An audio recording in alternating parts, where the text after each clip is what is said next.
Hello dear students, in this video we are going to study the experimental determination of specific conductance and equivalent conductance. So to determine this specific conductance and equivalent conductance, we have to use the principle of Wheatstone bridge. This bridge consists of 4 arms containing 4 resistances, a galvanometer, a jockey, AC source. Okay, so how to determine these experimentally we will see in this video. So first of all you can see here the arrangement of this Wheatstone bridge. यहाँ पर एक resistance box है, ये conductivity cell है, galvanometer, jockey, AC source और ये wire लगा हुआ है पॉइंट ए से लेकर पॉइंट बी तक, ठीक है। और ये कनेक्टिंग वायर्स आप देख पा रहे हैं। तो ये कंप्लीट अरेंजमेंट है इस सर्किट का, ठीक है। तो कैसे एक्सपेरिमेंट होता है, तो सबसे पहले तो ये जो एसी यहाँ पर एसी सोर्स हमें यूज़ करना पड़ रहा है, डीसी सोर्स नहीं यूज़ कर सकते क्योंकि डीसी सोर्स यूज़ करेंगे तो यहाँ पर जो सॉल्यूशन होता है वो उसका कंप्लीट इलेक्ट्रोलिसिस हो जाता है, ठीक है, तो वो नहीं यूज़ करेंगे। और ये जो गैल्वेनोमीटर है, यहाँ पर गैल्वेनोमीटर देख रहे हैं आप, गैल्वेनोमीटर की जगह पर हेडफोन या फिर ईयरफोन भी यूज़ कर सकते हैं। जब हेडफोन या फिर ईयरफोन यूज़ करेंगे तो जो नल डिफ्लेक्शन है वो मिलेगा हमें साउंड पर से, जहाँ पर सबसे कम साउंड आता है वो नल डिफ्लेक्शन कंसिडर किया जाता है। तो यहाँ पर गैल्वेनोमीटर यूज़ कर रहे हैं, तो कैसे ये एक्सपेरिमेंट होता है देखेंगे। तो सबसे पहले क्या हो जाएगा, ये सारा अरेंजमेंट किया जाएगा, उसके बाद में ये करंट शुरू होगा, इलेक्ट्रिक सप्लाई ऑन हो जाएगा, करंट कंप्लीट सर्किट में फ्लो हो जाएगा। तो ये जो रेजिस्टेंस बॉक्स है, इस रेजिस्टेंस बॉक्स से पर्टिकुलर रेजिस्टेंस की हटा देंगे। सपोज़ हमने यहाँ पर 10 ओम की निकाल ली। फिर उसके बाद में ये जो जॉकी है, इस जॉकी को पॉइंट ए पर रखेंगे, फिर उसके बाद में पॉइंट बी पर रखेंगे। तो पॉइंट ए पर रखने के बाद में जिस डायरेक्शन में ये नीडल गई थी गैल्वेनोमीटर की, उसके अपोजिट डायरेक्शन में जाने चाहिए पॉइंट बी पर रखने के बाद में, ठीक है। अगर ऐसे नहीं होता है तो क्या करेंगे, उसके बाद में हम जो ये रेजिस्टेंस बॉक्स से दूसरे की निकालेंगे। सपोज़ 50 ओम की इस टाइम पे हमने निकाल ली। 50 ओम पे निकालने के बाद में वही हम देखेंगे पॉइंट ए पर, फिर पॉइंट बी पर अपोजिट डायरेक्शन में नीडल जानी चाहिए। ऐसे जाती है तो हमारा सर्किट ठीक है। फिर उसके बाद में नेक्स्ट क्या करेंगे हम, तो ये कंडक्टिविटी सेल जॉइन है। इस कंडक्टिविटी सेल में यहाँ पर आप देख पा रहे हैं कि ये कुछ वायर है, प्लैटिनम वायर, और ये फॉइल है, प्लैटिनम फॉइल। तो ये वायर इनक्लोज्ड है ग्लास में, ठीक है। इस तरीके से ग्लास में वो वायर, प्लैटिनम वायर इनक्लोज्ड होते हैं और यहाँ पर ये प्लैटिनम फॉइल लगा हुआ होता है। तो ये अरेंजमेंट क्यों यूज़ की जाती है, क्योंकि डायरेक्टली हम ये जो वायर्स है ये सॉल्यूशन में नहीं डाल सकते, इसलिए ये प्लैटिनम वायर से हम उसे जॉइन कर रहे हैं सॉल्यूशन को, ओके। तो ये सॉल्यूशन है जिसका हमें कंडक्टेंस मेजर करना है।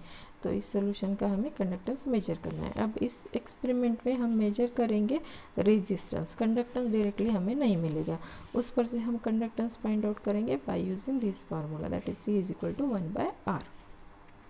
तो यहाँ पर ये जो कंडक्टिविटी सेल है, इसका क्रॉस सेक्शनल एरिया जो है उसको हम लेते हैं A सेंटीमीटर स्क्वायर, और ये जो डिस्टेंस है दो वायर्स के बीच, प्लैटिनम वायर्स के बीच का, वो लेते हैं हम L सेंटीमीटर। ये दोनों वैल्यूज़ हमें बहुत इम्पॉर्टेंट है, दोनों वैल्यूज़ चाहिए हमें प्रॉब्लम्स सॉल्व करने के लिए, ठीक है। तो यहाँ पर ये कंप्लीट अरेंजमेंट हो गई। अब किस तरीके से फाइंड आउट किया जाता है रेजिस्टेंस वो देखेंगे। जैसे अब हमारा यहाँ से रेजिस्टेंस फिक्स वाला मिल गया हमको, उस की को हमने ओपन करके रख दिया है पर्टिकुलर रेजिस्टेंस के। अब क्या करेंगे, यहाँ से लेके ये जॉकी को एक एक पॉइंट पर रखते जाएंगे और हम देखेंगे कि इस गैल्वेनोमीटर में नल डिफ्लेक्शन हमें कहाँ मिलता है। नल डिफ्लेक्शन मतलब जहाँ पर नीडल मूव नहीं होती वो डिफ्लेक्शन, ठीक है। तो एक एक पॉइंट पर इस जॉकी को रखते जाएंगे और फिर वो नल डिफ्लेक्शन मिलता है कि नहीं वो देखेंगे। सपोज हमको नल डिफ्लेक्शन मिला इस पॉइंट पर, दैट इज़ पॉइंट ओ पर, ओके। तो ये डिस्टेंस यहाँ पर मेजर कर सकते हैं। यहाँ पर एक स्केल होती है, उस स्केल पर से डिस्टेंस OA मेजर करेंगे और डिस्टेंस OB भी मेजर करेंगे। अब हमें यहाँ पर R1 मिल जाता है इस रेजिस्टेंस बॉक्स से, ठीक है। हमें फॉर्मूला है हमारा R1 divide by R2 is equal to R3 divided by R4, और R3 मिल गया ये distance that is OA, R4 मिल गया हमारा ये डिस्टेंस दैट इज़ OB, तो हम R2 दैट इज़ इसका रेजिस्टेंस हम निकालेंगे इजीली। तो फॉर्मूला बन जाता है हमारा R by x is equal to length OA divided by length OB। ठीक है, अब ये मेजर कर लिया, रेजिस्टेंस का फॉर्मूला बन गया, फिर resistance x is equal to R into length OB upon length OA। तो ये मिल गया हमको x की वैल्यू पर से हम फाइंड आउट करेंगे C की वैल्यू दैट इज़ कंडक्टेंस। अब जैसे ही कंडक्टेंस मिलता है हम फाइंड आउट करेंगे specific conductance is equal to C into L by A। अब ये जो L बाय A वैल्यू है ये होती है that is the cell constant. Okay, इसको बोलते हैं सेल कांस्टेंट। ये कैसे फाइंड आउट करते हैं नेक्स्ट इसमें देखेंगे हम। तो हमें मिल गया स्पेसिफिक कंडक्टेंस। अगर किसी सॉल्यूशन का हमें कॉन्सेंट्रेशन पता है तो हम उसका इक्विवेलेंट कंडक्टेंस फाइंड आउट कर सकते हैं। किस तरीके से? Specific conductance divided by concentration that will give us the equivalent conductance. अगर नॉर्मेलिटी पता है उस सॉल्यूशन की तो फॉर्मूला यूज़ करेंगे this one, lambda is equal to K into 1000 divided by normality. Okay, तो इस तरीके से हम equivalent conductance, specific conductance experimentally find out कर सकते हैं। अब ये सेल कांस्टेंट को कैसे डिटरमाइन किया जाता है? आप लोग जानते हैं कि सेल कांस्टेंट में जो लेंथ है वो डायरेक्टली प्रोपोर्शनल होती है रेजिस्टेंस को, और जो एरिया ऑफ क्रॉस सेक्शन को वो रेजिस्टेंस इन्वर्सली प्रोपोर्शनल होता है। तो इन दोनों इक्वेशंस को अगर हम यूज़ करेंगे तो हमारा इक्वेशन बन जाता है R proportional to L by A। ये प्रोपोर्शनलिटी साइन हटाने के लिए हम यूज़ करेंगे यहाँ पर proportionality constant that is rho. तो इक्वेशन बना हमारा R is equal to rho into L by A, where rho is the resistivity, R is the resistance, L is the length between the wires and A is the area of cross section of that conductivity cell. तो inverse अगर इस फॉर्मूले को हम कर देंगे that is तो हमारा इक्वेशन बनेगा 1 by R is equal to 1 by rho into A by L। ऐसा क्यों किया हमने? क्योंकि हमें रेजिस्टेंस नहीं, हमें चाहिए कंडक्टेंस। तो हमारा फॉर्मूला होता है C is equal to 1 by R।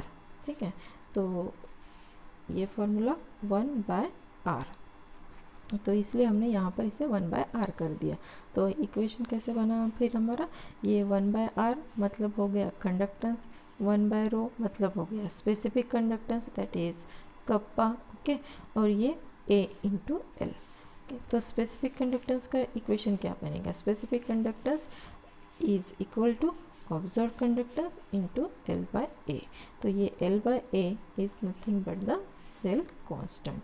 तो सेल कांस्टेंट का फॉर्मूला क्या बनता है फिर? Cell constant is equal to specific conductance divide by observed conductance.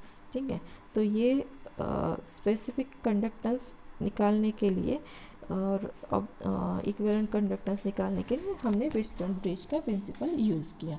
अब सेल कांस्टेंट अगर हमें डिटरमाइन करना है तो हमें KCL का सॉल्यूशन यूज़ करना पड़ता है, या तो 0.1 नॉर्मल का या फिर 0.02 नॉर्मल का। ठीक है, उस पर से हम उस सॉल्यूशन का स्पेसिफिक कंडक्टेंस निकालेंगे, फिर कंडक्टेंस निकालेंगे और स्पेसिफिक कंडक्टेंस हमें लिटरेचर वैल्यू पर से मिल जाएगा, और ये दोनों वैल्यूज़ यूज़ करके हम उस सेल का सेल कांस्टेंट निकाल सकते हैं। सेल कांस्टेंट किसी भी सेल के लिए एक फिक्स वैल्यू होती है, और वो सेल को हम फिर बाकी दूसरे अननोन सॉल्यूशन का कंडक्टेंस मेजर करने के लिए यूज़ कर सकते हैं जिस सेल का हमें सेल कांस्टेंट पता है। तो इस तरीके से आप cell constant, specific conductance, equivalent conductance find out कर सकते हैं। ये सारे नोट्स आपको दिए गए हैं इसके पहले गूगल क्लास में आपके, तो वो आप नोट्स रेफ़र कर सकते हैं। अगर फिर भी इसमें कुछ प्रॉब्लम है तो आप पूछ सकते हैं by messaging. Okay, till then take care and study well.